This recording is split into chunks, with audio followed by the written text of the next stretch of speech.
Hi everyone, welcome to my channel. Last వీడియోలో కోట మళ్ళీ చూపిస్తా అని చెప్పాను కదా, అదేనండి ఈ వీడియో. ఇప్పుడైతే లోపలికి వెళ్తున్నామండి మేము. ఈరోజు సండే కావడంతో కొద్దిగా జనం వచ్చారు, ఎక్కువేం లేదు. స్టార్టింగ్లో ఇలా ఉంటుంది మనం వెళ్ళే రూటు.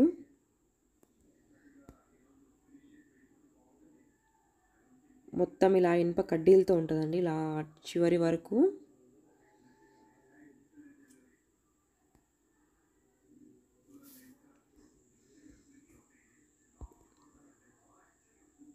ఇదంతా వచ్చేసి లోయలాగుంది.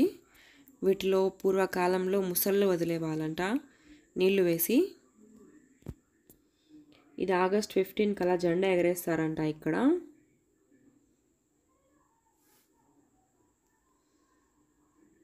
ఏడు 700 సంవత్సరాల నాటి కోట అండి ఇది.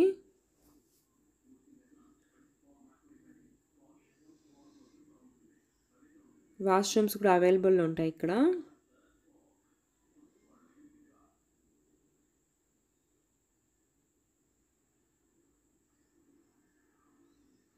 కోట అయితే చాలా పెద్దగా ఉంటుంది.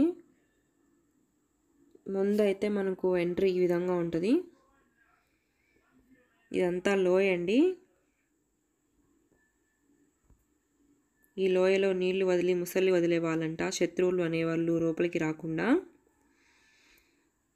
ఈ కోట ఎక్కాలన్నా ఎక్కలేరు, అంత పెద్దగా ఉంటుంది ఇది. స్టార్టింగ్లో గరుత్మంతుడు ఇంకా ఆంజనేయ స్వామి విగ్రహాలు అయితే ఉంటాయి. ఇటు సైడ్ నుంచి లోపలికి వెళ్ళవచ్చు. చాలా పెద్దగా ఉంటుందండి కోట.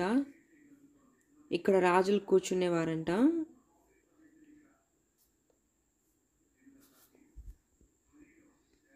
బాగానే మెయింటైన్ చేస్తున్నారు ఇప్పటికి కూడా కోటని. సండే కాబట్టి జనం వచ్చారు కొద్దిగా. ఈ రాళ్ళ మీద శిల్పాలు అయితే బాగా చెక్కారండి.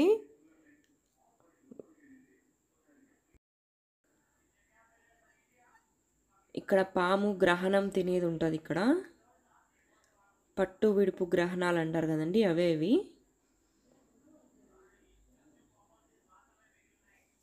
చాలా చెట్లు అయితే ఉన్నాయి, చాలా పచ్చగా ఉంది కోట అంతా కూడా. ఇక్కడికి జనాలు వస్తూనే ఉంటారు చూసేదానికి. ఎక్కడి నుంచి వచ్చి చూసిపోతూ ఉంటారండి ఈ కోటని.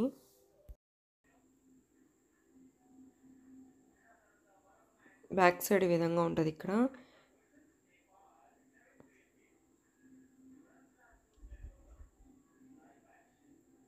మొత్తం రాళ్ళతో కట్టారండి, చాలా పెద్ద పెద్ద రాళ్ళతో కట్టారు.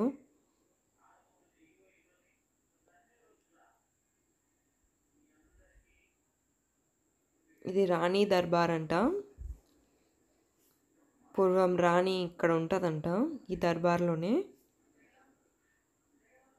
ఇప్పుడైతే ఏమీ లేదు, కనీసం ఇటుకలు కూడా సరిగ్గా లేవు, మొత్తం పడిపోయింది.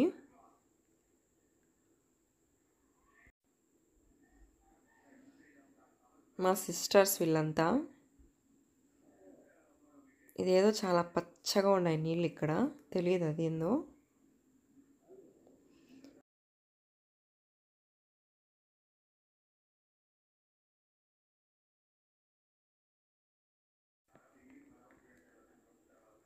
అన్ని రాళ్ళతోనే కట్టారండి. ఇది బిస్మిల్లా షావలి దర్గా అంట. లోపల నుంచి వెళ్తే మనకు దర్గా అయితే వస్తుంది.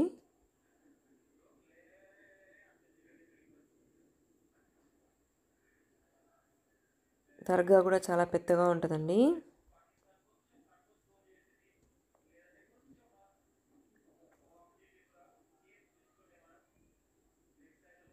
చాలా ఎత్తుకు కూడా ఉంది దర్గా.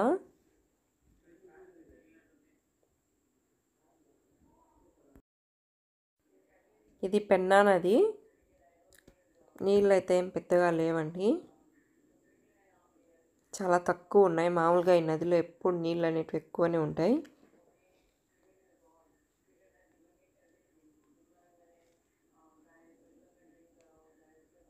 ఇక్కడ కొన్ని సమాధులు కూడా ఉన్నాయి, నవాబుల్టివి. ఇక్కడ షాప్ ఉంది. ఈ షాప్లో ఏమన్నా అవసరమైతే మనం కొనుక్కోవచ్చు. ఇప్పుడైతే మనము పెన్నా నది వెళ్తున్నాం. ఇది రాజులు రాణులు వెళ్ళే నది అంటండి అప్పట్లో.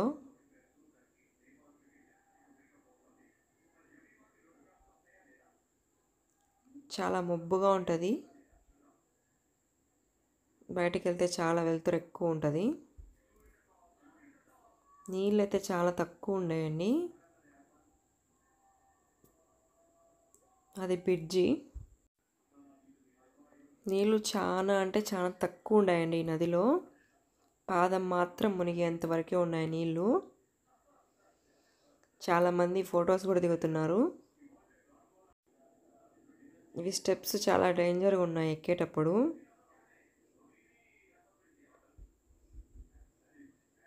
చిన్న దారి ఉంటుంది, అటు సైడ్ రాళ్ళతో కట్టుంటారు. హర్షిని పడింది కూడా, ఆడెక్కలేక పాపం మబ్బుగా ఉన్నింది.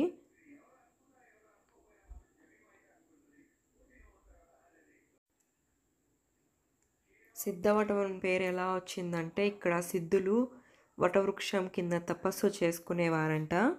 వటవృక్షం అంటే మర్రి చెట్టు అని అర్థం. అందుకని సిద్ధవటం అనే పేరు వచ్చింది. ఇది సిద్ధవటేశ్వర ఆలయం. ఇది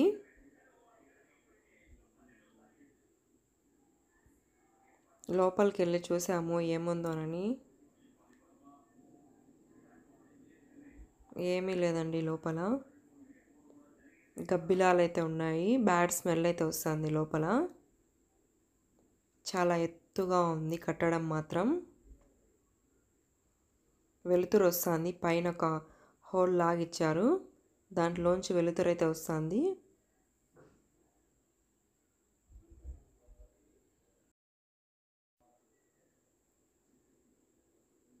పక్కన నందీశ్వరుడు అయితే ఉన్నాడు.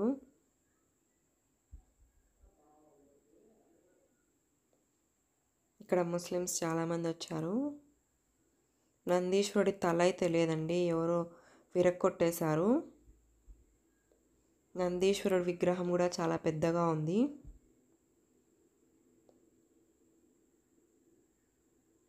ఇక్కడైతే చాలా ఎత్తుగా ఉంది ఈ ప్రదేశము.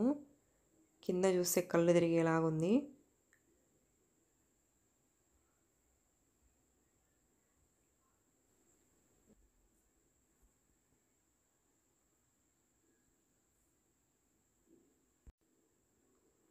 ఇది కూడా ఒక మంటపం అన్నమాట.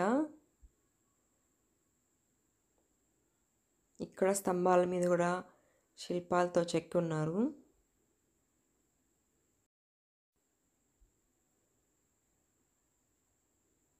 ఇలా పైకి ఎక్కి వెళ్తే మొత్తం మన కోట అనేది కనపడుతుంది.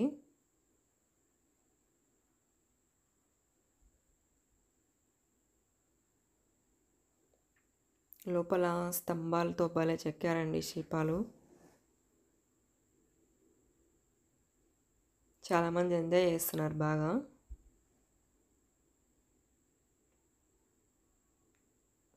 పూర్వం ఇక్కడ నృత్యాలు జరిగేటివంట అండి.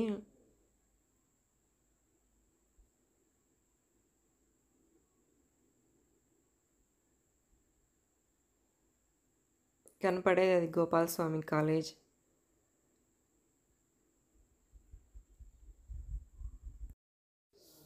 ఈ స్థలం అంతా 30 ఎకరాల విశాలవంతమైన స్థలం అండి. ఈ కోట నిర్మించింది చాలా విశాలంగా ఉంటుంది. ఓపిక ఉండాలండి ఈ కోట మొత్తం చూడాలన్నా తిరగాలన్నా. ఇటు సైడు స్టెప్స్తో నిర్మించుంటారు రాళ్ళతో దిగేదానికోసం. నేనైతే ఈ కోట చాలాసార్లు చూశానండి, ఇప్పుడు ఫస్ట్ టైం కాదు. సిద్ధవటం వచ్చిన ప్రతిసారి ఎప్పుడోసారి అలా చూసి వెళ్తూనే ఉంటాము. ఇంకా శ్రావణి వాళ్ళైతే ఇక్కడే కాబట్టి ఉండేది, వాళ్ళు ఎప్పుడు చూస్తూనే ఉంటారు. ఆ రోజు సాయంత్రం వెళ్ళాం కాబట్టి చల్లగానే ఉండింది.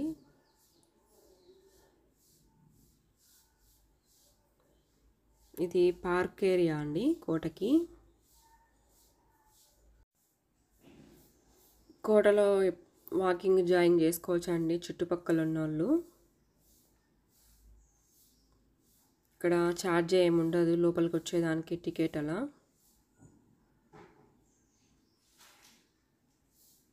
ఇక్కడ పక్షులైతే భలే విహరిస్తున్నాయండి. అది కొద్దిగా వీడియో తీశాను.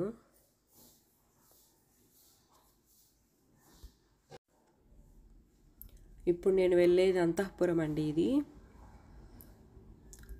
రాణులు రాజులు ఉండే అంతఃపురం అంట. స్టెప్స్ అయితే చాలా ఎత్తుగా ఉన్నాయి ఇక్కడ.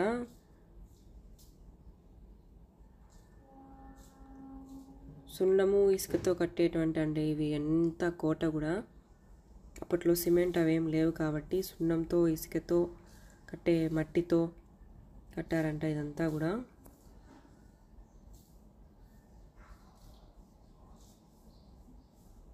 చాలా ఎత్తైన ప్రదేశం ఇది. చుట్టూ చెట్లే ఉన్నాయండి కోటకి. ఇవి నవాబుల సమాధులు అండి ఇటు సైడు. ఇది ఈద్గా మసీదు. నవాబులు ఆక్రమించినప్పుడు ఈ మసీదు అయితే కట్టారంట.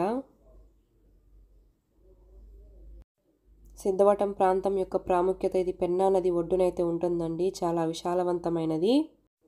ఈ కోటలో అనేక హిందూ దేవాలయాలు అయితే కనిపిస్తాయి. వీటిలో సిద్ధవటేశ్వర స్వామి ఆలయం ఒకటి. కోట గోడ యొక్క ఆగ్నేయ భాగంలో చెక్కబడిన శాసనం ప్రకారం 17వ శతాబ్దంలో శక్తివంతమైన మట్లీ కుటుంబానికి చెందిన యువరాజు అనంతరామరాజు దేవాలయం చుట్టూ బలమైన గోడలు నిర్మించాలని ఆదేశాలైతే ఇచ్చారు. వాటిని కేంద్రంగా చేసుకొని 1755 ఏడీలో కడప నవాబ్ అబ్దుల్ అలం ఖాన్ ప్రస్తుత కోటను నిర్మించారు. కోట చుట్టూ కందకం తవ్వారు మరియు పెన్నా నది నుండి నీటిని అందులో వదిలారు.